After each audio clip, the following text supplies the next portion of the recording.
¿no? Claro, para mí el DJ viene de Jamaica. O sea, eso es como, para mí está clarísimo. Todo empieza en los 60 con el Sound System, ¿no? Ujú, Que no necesariamente era de reggae o de ska, empezaron con el R&B. ujú. Y eso era un poco como la radio local, ¿no? Era como los artistas se daban a conocer y los artistas estaban cuidando a la gente que los reproducía en las calles. Y era algo para la gente porque en Jamaica estaba muy marcada la clase social.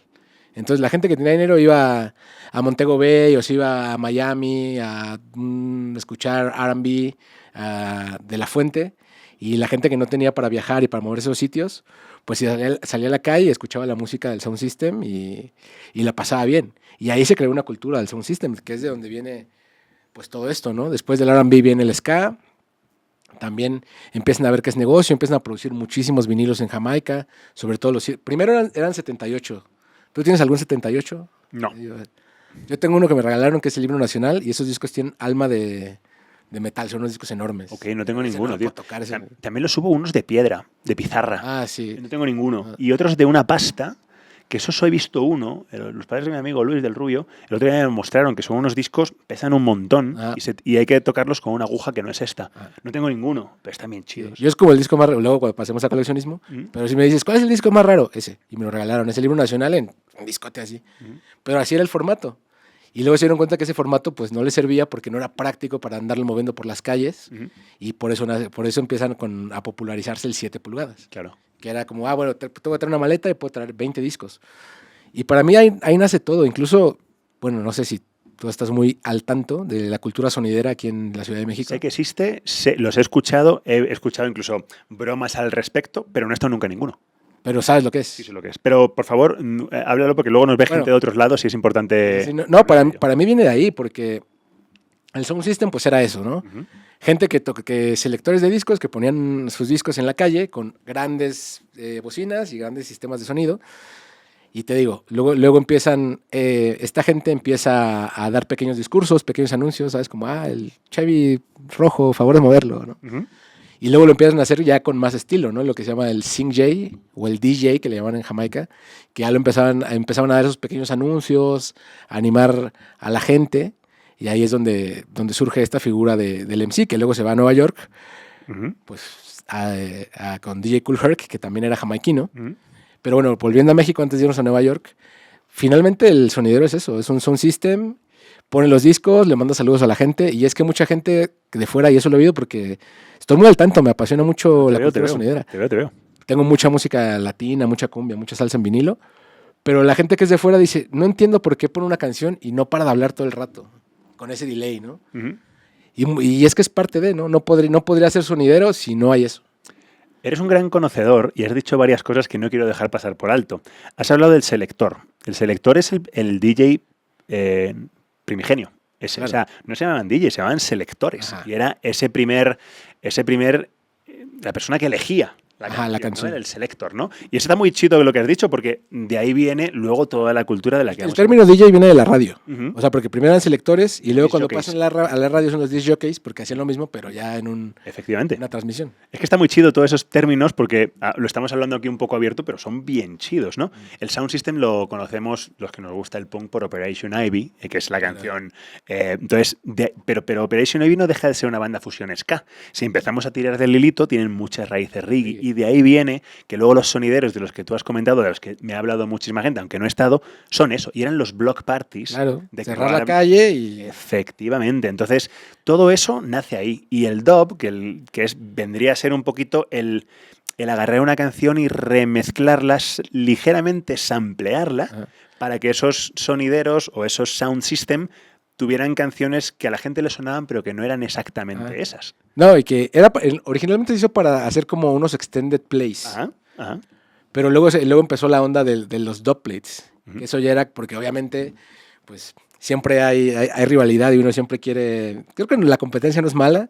Entonces en Jamaica empezó eso, ¿no? Lo del Sound System Clash, que eran como a ver quién toca más fuerte y a ver quién toca los mejores discos. Y eso existe siempre, y entre ellos existe. Incluso he visto muchos videos y documentales de sonidero y también, o sea, siempre quieren estar a la vanguardia de a ver quién va a traer lo nuevo. Claro.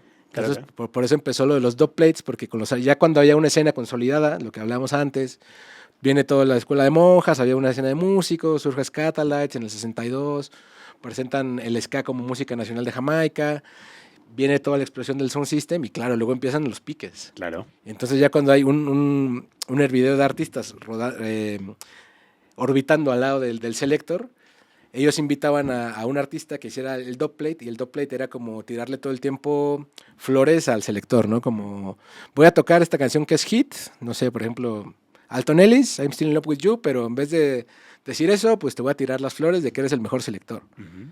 Y así empezaron a hacer los dubplates y el sound clash. Y aparece un término que es el toasting. El toasting. Eso es muy fundamental. Es fundamental porque da pie a que luego el MC de Nueva York, del Bronx, haga lo similar. Si quieres, sí. Introdúcelo tú. Ahí le llaman toasting. Sing J también sé que le llaman, y el estilo DJ, que no eran como DJs como tal, sino que lo que decía antes, animaban las fiestas, decían alguna rima. Y luego esto migra a Nueva York con lo mismo que decía, sacan las bocinas a la calle, hacen los block parties. Y ahí en agosto, el DJ Kool Herc del 63. Esto viene, sí. Bueno, no sé exactamente el año. Sí, efectivamente. Me van a matar por no saber esto, pero. No, venga. No, es posible que has acertado, ¿eh? Pero el DJ Kool Herc. Jamaicano de origen. Jamaicano, sí, de padres jamaiquinos. Uh-huh. Él y su hermana iban a entrar a clases, era hacer un regreso a clases. Y no tenían como para comprarse la mochila y los uniformes y tal.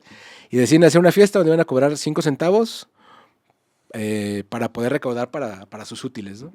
Este flyer es bien famoso, está en internet y todo, que es una hoja de cuaderno, dice DJ Kool Herc, y lo hicieron en el sótano de su edificio, en la calle Sedgwick, en Nueva York. Ok. Y ahí es donde surge todo. Yo creo que esta idea es un poquito romántica. O sea, yo si tuviera una máquina del tiempo me gustaría ir a ese punto. No sé si fue así como lo cuentan. A ver si es verdad, ¿no? Igual luego, a lo mejor Kool Herc era el más famoso y había otro que ya lo hacía, ¿no? Luego cuando ves hay un documental por ahí en Netflix, no sé si seguirá o no, que tenía varios episodios, documentan muy bien esa parte y no sé hasta qué punto hay romanticismo en lo que cuentan, pero está muy bien documentado. Y hay unos block parties salvajes. Sí, pero ahí nace todo, o sea, sí. ahí es donde la figura del DJ ya como tal cobra, o sea, ya no el selector del DJ, ya cobra un peso fundamental en lo que es el hip hop.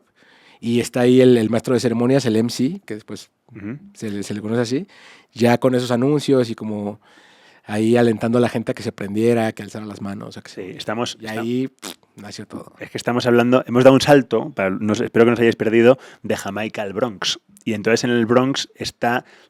Todos los términos que hemos dicho jamaicanos tienen su equivalencia dentro del nacimiento del hip hop. Hay un nombre propio que no podemos dejar pasar por alto, que es Afrika Bambaataa, que vendría a unificar exactamente lo mismo que hemos comentado antes de Marley, pero cambiando a origen neoyorquino. O sea, hablaba de paz, hablaba de amor, empezó a hacer las primeras rimas, empezó a ser ese primer... Sí, toda la cultura panafricana, ¿no? Efectivamente.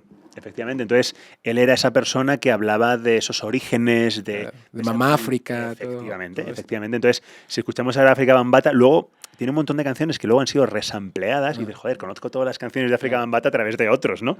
Pero es muy chido y es muy chido ver cómo antes los canales de comunicación no eran tan bestias como ahora. O sea, si tú quisieras ahora agarrar un ritmo... no sé, de donde te dé la gana, de Senegal, te metes en internet y lo encuentras, pero estamos hablando de los de 60s, 70s.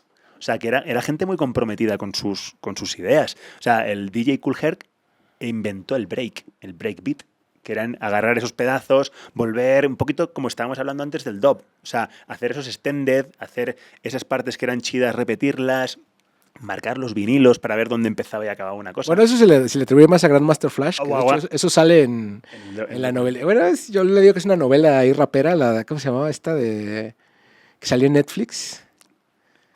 Yo he visto un documental en Netflix que tiene varios episodios. Que una escena muy, muy, muy famosa es que saca una crayola. Sí. Pues estamos hablando del disco. Sí. Y eso fue Grandmaster Flash. Está bien chido eso. Sí, porque era como hacer el extended play de la rola, ¿no? Sabías dónde tenías que volver a poner daba las vueltas. Efectivamente. Y ahí nació el beat juggling. Claro. Es una técnica del DJ.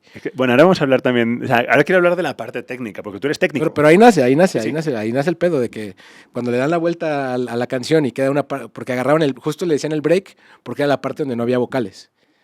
Entonces ellos no tenían un MPC, no tenían un sample, no tenían un secuenciador. Entonces cuando hacían la parte instrumental de la canción era cuando el MC entraba y soltaba las rimas. Por así nació. Claro, y luego El DJ estaba en chinga ahí. y estos tipos se dieron cuenta que con dos eran Los capaces. discos iguales. Ajá. Claro, eran capaces de tener uno corriendo y otro empezando, entonces hacían las canciones Hacían un loop. Simplemente era hacer un loop, pero sí, manual, totalmente analógico. Claro. Porque ahora le haces así Ahí, pop, pop, y, y y- listo. y se queda pillado, pero antes era un tipo, el tipo que parece un camaleón, ¿sabes? El tipo Y estaba... contando las vueltas. Sí. No, es que no es fácil, ¿eh? O sea, yo muchas veces, yo soy el peor DJ del mundo. Paco Cepeda dice que yo soy el peor, que solo estoy dando play a pausa. Es verdad, pero no es tan fácil. O sea, y tú imagínate estar, o sea, los tipos estaban agarrando así y cualquier desfase te desmadra la canción. Pero imagínate qué nivel de, no quiero decir de conciencia, pero qué nivel de a lo mejor ociosidad o de Sí. inteligencia para llegar a ese punto, ¿no? Pues O sea, que si das vuelta, y ahí nació algo, ahí nació un movimiento del hip hop.